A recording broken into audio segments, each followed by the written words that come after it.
Work on ball bouncing. So if I just toss the ball, bounce off my racket and catch it, that's a pretty good hand-eye coordination drill. We're just gonna start with one. This helps learn ball control, where to have the paddle contact the ball, your anticipation skills. Okay, so that's just one bounce. If we can do that well, maybe about 10 to 20 times, now it's time to progress to 2 bounces. Good. And then if we can do that, 3 bounces.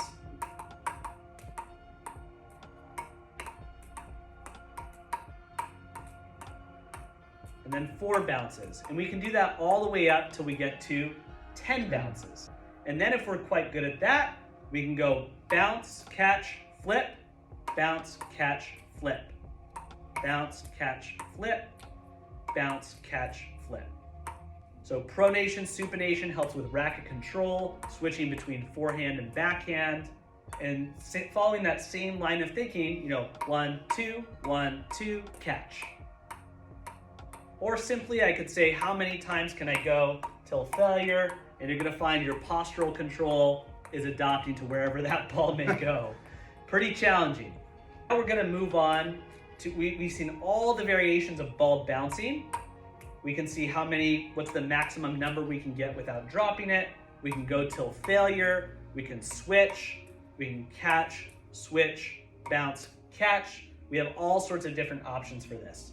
The same motor patterns that we did down below. So if we want to, let's just say we're doing a continuous bounce or a 3 bounce for the sake of these exercises. Okay. Put your feet together.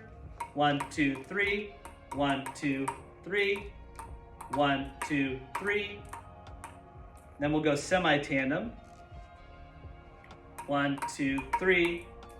1, 2, 3. Now, not forgetting about that chair should we need it.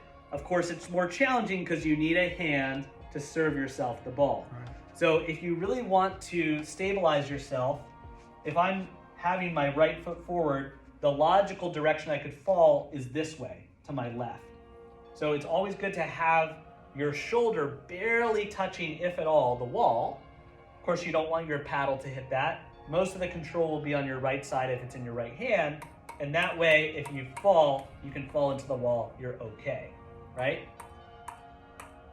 You can also turn this way and serve it to yourself. And as soon as you serve it to yourself, put your hand on the chair.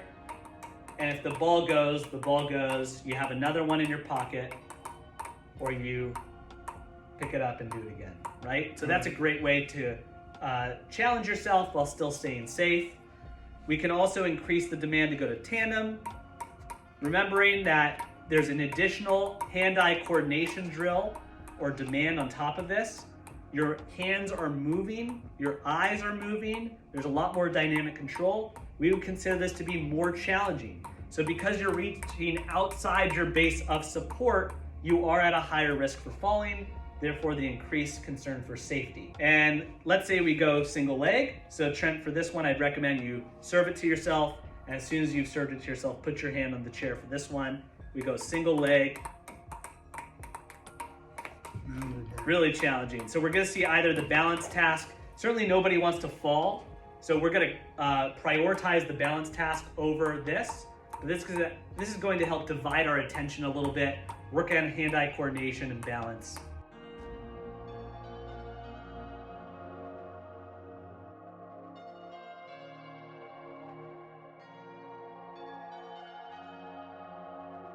Now we're going to introduce that dynamic balance. So the stepping in multiple directions.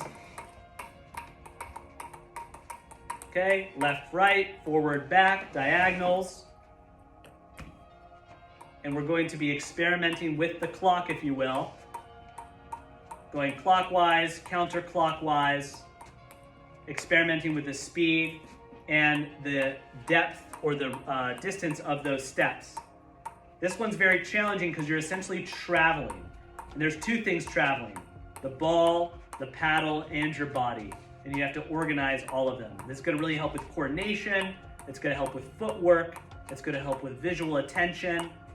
A lot of great benefits here. Marching in place, marching with the turns, and we can even go ambulatory a little bit. Start walking back and forth almost as Trent was starting to do, where he was moving, but instead of moving back to that central point, actually taking several steps in one direction and then coming back.